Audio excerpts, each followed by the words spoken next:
Follow me. We shall crush them beneath us.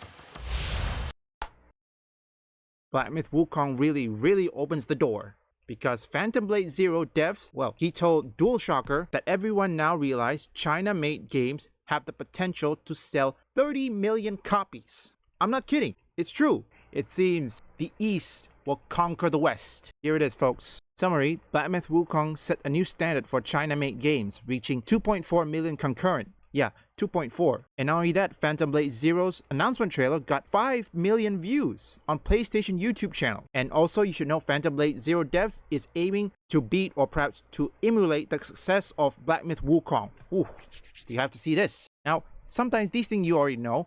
Many games were developed either Japan, US, and neighboring Europe. That's true, but that is in the past years, okay? Nowadays, there's nothing. It's slop after slop. That is until Stellar Blade comes around and then Black Myth Wukong, which right here says that Black Myth Wukong and Stellar Blade, which I'll add Stellar Blade for this, it proves that China-made games, or in this case games made in the East, can sell well. Whether it's live service or single player, it will sell well only if it's done right. So let's get into this. Now, I wouldn't be calling it last year, I would call it 7 months ago. By the end of August? Okay, before I read this, just add a context. Before this, Sweet Baby Inc. bribes for $7 million extortion for consultancy. They refuse. And then journals, all of them, attack Game Science, calling them sexist, or perhaps there's a sexist workplace, which it was proven to be false. However, gamers have seen through those BS. They no longer trust journalists. As a result, Black Myth Wukong shocked everyone, since a single-player game have not managed to crack Steam's all-time concurrent player list, but even reach as far as number 2 spot ahead of multiplayer games such as Powell and Counter-Strike 2. Black Myth Wukong ended with all-time concurrent peak 2.4 million on Steam alone, not even factoring PS5 player base, which was quite significant as well. While some might point to the high concurrent player count as propaganda from China, it is worth noting that last month was summarized that 30% of Black Myth Wukong's players were outside China. The staggering number is something Phantom Blade Zero developer Azzim is quite aware of. Speaking to Eurogamers this year at the GDC, Phantom Blade Zero game director Soulframe Liang, Liang, admitted that there's now pressure from the team due to Black Myth Wukong's success. However, there's some good too come alongside the pressure. As the studio has also gotten more resources from Tencent, everyone now realizes there's a potential that China-made game or Chinese-made game to make 30 million copies half a year in just that time alone. Will Phantom Blade Zero sell as much as Black Myth Wukong? We can't say for sure.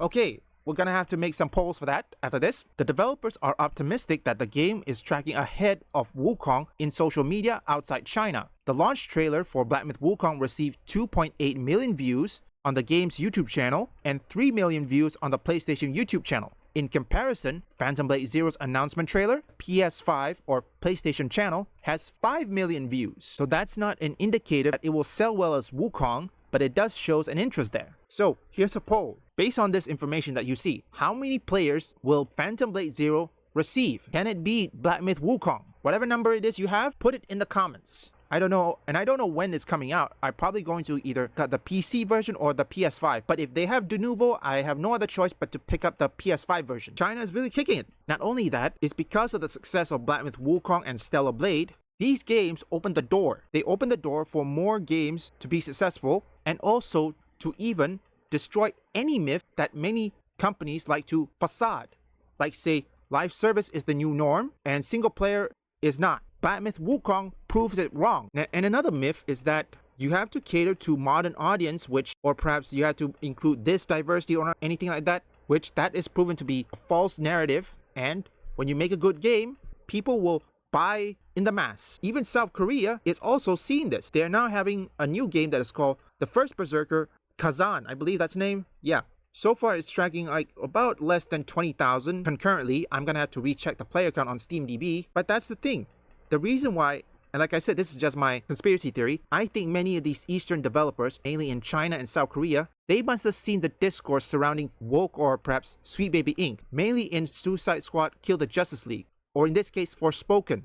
I think Forspoken is the one that kicked their curiosity, but Suicide Squad Kill the Justice League is the one thing that shows the East that, oh wait, the West is losing. Many developers from China and South Korea, they are trying to get into the AAA gaming space, and they knew that they have one chance to do it because they learned that sometimes new IPs, if it's not marketed well or nobody hears of it, then it will not get people, or perhaps it will not get any players. Take a look with Concord. So I think here's another conspiracy theory. Many Eastern developers have seen the discourse, which I know I'm repeating this. They knew that with what's happening with Suicide Squad, they knew this is the right time to launch their game. Because they knew, even though many Eastern developers knew that journalists will not take it or perhaps will hate on their game, but gamers will love it. That is important. They focus on that. Lo and behold, Black Myth Wukong, 2 million.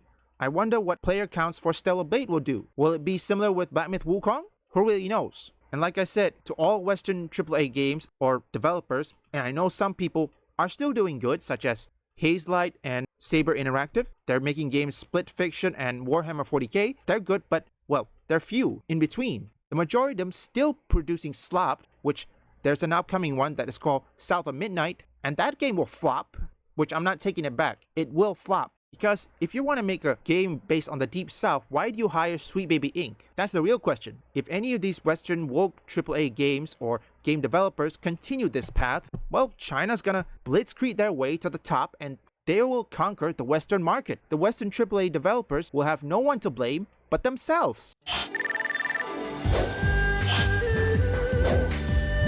You were most impressive. Surely your military skills will help guide us on the path to victory. I look forward to your continued efforts. Leave a like and subscribe if you want woke or anti-woke detected, or you just want to see me play games. Visit my second, third, and fourth channel up here or link in the description.